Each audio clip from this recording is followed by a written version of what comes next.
واخيرا سيت هاد الصمصه تاع الشيكولا. كنت نشوفها بزاف في الانستغرام في التيك توك.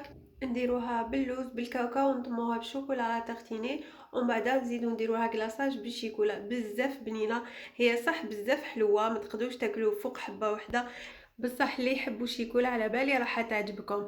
راحوا تشوفوا معايا الوصفه.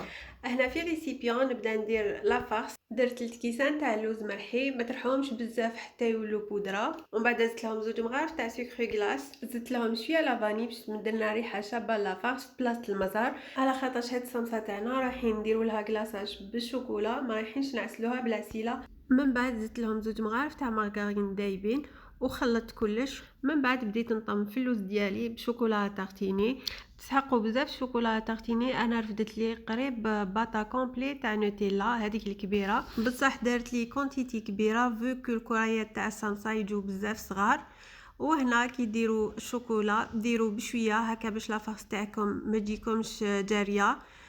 قاعده نزيد الشيكولا غير بشويه حتى تنطم لكم لاباط وتقدروا تشكلوا بها كريات. ديروا كريات صغار، هاد الصمصه تجي بزاف صغيره هكذا تجيكم شابه. سينو اللي ما عندوش شيكولا تقدروا طموها بالعسيله، ولا ديروا شويه عسيله وشويه شوكولا تارتيني.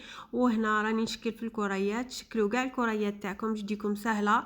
ومن بعد كي تكملوهم ابداو تخدموا الاز. وهنا قبل ما نبداو نخدموا نقطعوا ديول تاعنا مستطيلات طوال، ولازم يكونوا رقاق ما ديروهمش خشان. وتسحقوا شويه مارغرين ولا شويه سمن باش دهنوهم غير شويه ما تكتروش بزاف. ونبداو نشكلوا في الصمصه تاعنا. اكو تعرفوا كيما ديروا الصمصه سوا هكذا نشكلوها حتى نكملوا كاع الحبات تاعنا.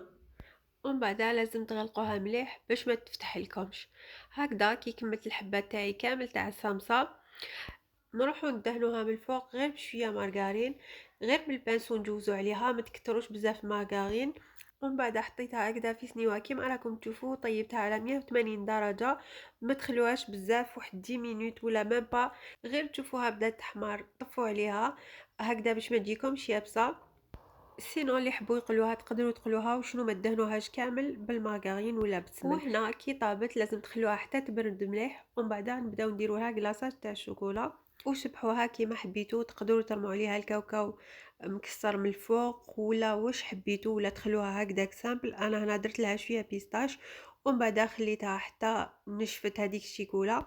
وهكذا راهي واجده صلصه الشيكولا ديالنا، وصفه بزاف بنينه وسهله وحلوه بزاف.